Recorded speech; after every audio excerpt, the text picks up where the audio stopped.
What's up, everybody? Today I would like to be talking about the state of Halo, including Infinite, MCC, and potentially even Spartan Assault and Spartan Strike, even though there's nothing really going on there. I just wanted to talk about my opinion, so I'm going to get that out of the way. So, Spartan Assault and Spartan Strike are top-down shooters, and here's gameplay of it. And so far, I'm enjoying it. And part of this reason why I'm playing this now is because, well, Game Pass, and also Halo Infinite is rather dry, which we will get onto later in the video, and talking about the current state of Halo Infinite. But I would advise this game. I do not have a co-op partner so far, so I cannot try out the co-op mode in Spartan Assault, but I would definitely check out Spartan Assault. It is pretty fun and a unique spin on the Halo universe, and I like how they use many assets from many of the different games. Now, unfortunately with Spartan Strike, it is not available for Xbox, but it is available for iOS and Windows. I believe it's also available for Mac, but I'm unsure about that, and if it is, let me know. If it isn't, sorry.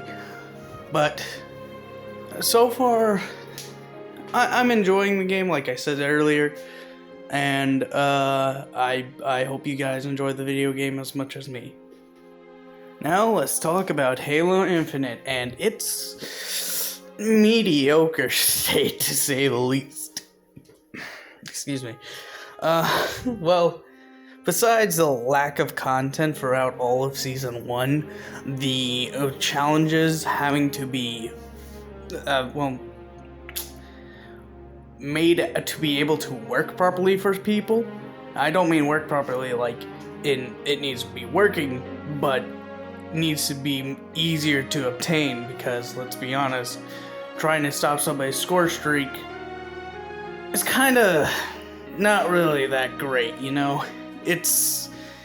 It's challenging and it could be fun for a little bit, but in the end, it is just absolutely abhorrent and stupid that you'd have to do that, and it's kind of stupid that they had to fix it.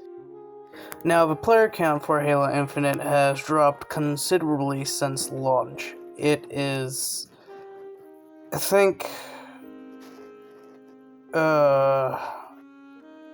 10,000 at most each day playing it.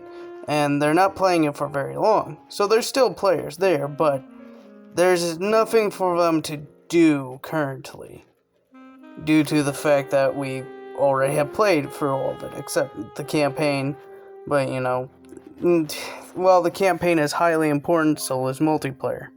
So now 343 must focus on multiplayer instead of just the campaign. But so, Halo Infinite has had a decline in players, obviously, that's what I just said. But they've also haven't added any new maps, new weapons, new vehicles. Though Season 2 is coming out very soon, and I'm expecting that to change, there's still a lack of Forge. Now, from sources, I've gathered that there will be still beta testing coming out for the Season 2, and it's not Season 3, and at most it's probably going to be at the end of Season 2 when Forge actually comes out. Now, for co-op campaign, this is another big issue. It is not, the couch co-op is coming out for Halo Infinite in Season 2, but online co-op will probably be pushed to Season 3, from what I've gathered. Now, Joe Staten has pretty much single-handedly brought Halo back from the brink, because right now the CEO of 343 Industries has done nothing, has not really done anything. Joe Staten is the one that's pulling everything together and keeping everything together. So right now everybody is kind of relying on him for everything, which is unfortunate, but in the end, I mean, we don't really have much of a choice. So, yeah. As seen from the trailers and such, we will be getting 2 new maps, a game mode, and obviously new customization options. Now, some of the new modes is basically just big team battle, but a little bit more in depth, kind of like a own subgroup of big team battle modes. That's my cat's teeth. Okay then. But yeah, we will be getting the new game modes, new gameplay. I'm hoping they release some kind of DLC for Halo Infinite. Maybe not in season 2, but for the campaign. Maybe not in season 2, but perhaps season 3 or season 4. But in summary of Halo Infinite, we essentially have been waiting for content, as we all well known, but season 2 looks like it'll be giving us a decent amount of content, but my worries is, will this be enough to hold everybody together and wait for that new content, or will it just dissipate again? We will have to see later in the future. Now here's where I take some issue, actually a bit of issue, with the way 343 has been working with Halo and its overall status. Would have to be with Halo MCC. Don't get me wrong, I love the game. I love all the customization options, how many games we can play in that single collection of games. But my issue will have to be the fact that they've been paying more attention to Halo MCC than Halo Infinite. Because if you notice, they released new customization options, new game modes, rotated playlists, and it's boosted the player count by a considerable amount, boosting it past Halo Infinite's amount. So, what are you doing, 343? Why are you constantly going back to older games and trying to improve those, but never try to improve the games of your future games? Like, yet Halo 5 they did with that, but at the same time, near like a few years ago, in 2017, they started focusing on MCC over Halo 5 Guardians, which they should have been working on trying to get Halo 5's Guardians co-op split screen up, but they didn't even plan on doing that, probably because it wasn't considered a live service. So yeah, that's another issue I have with 343's methods of madness. But if everything turns out all right, then I won't have much of an issue with that. But that is an issue I see.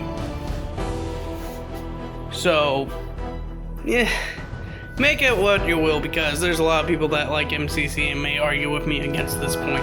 But I think they should have focused on Halo Infinite before MCC.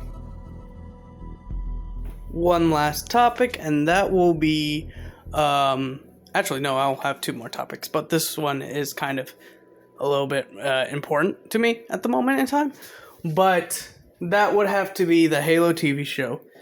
Now, I have some mixed feelings about it, but overall I'm more accepting of it over classic Halo players, and even though I started, playing it since Halo 3 multiplayer back in 2007. It was offline multiplayer, by the way. I didn't have internet for a long time, or Xbox Live, so yeah. But a lot of lore fanatics like myself have gotten mad about the Halo TV series. To be honest, I'm not as mad, because I understand it's a completely different audience and they need to have some liberties with the Halo universe in order to make this show really shine out and be out there. There were a few questions I had, like, not any spoilers, but if you watch the show, you probably would catch on to that. It's about drop pod, a singular drop pod, without any elite drop pods. But yeah, that seemed kind of made me go, what the heck is the Covenant doing? Anyway, that's that section, but now I just want to talk about the future of Halo and what I think. I don't think Halo Infinite or any Halo game is going to, or Halo in general I should say, is going to die necessarily.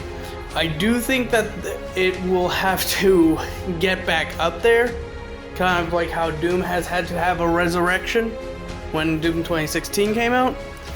But I do think Halo would be able to climb its way back to the top and take victory. But that is going to take a while, and the fans need to be there for the games, to support the games, to create custom games, to make machinimas, to do what the community has done since Combat Evolved. And just be there for the games, for the community, for everything about Halo, because it's Halo. We love this franchise and we want to see it succeed. So I'm still sticking around. I hope you guys do too.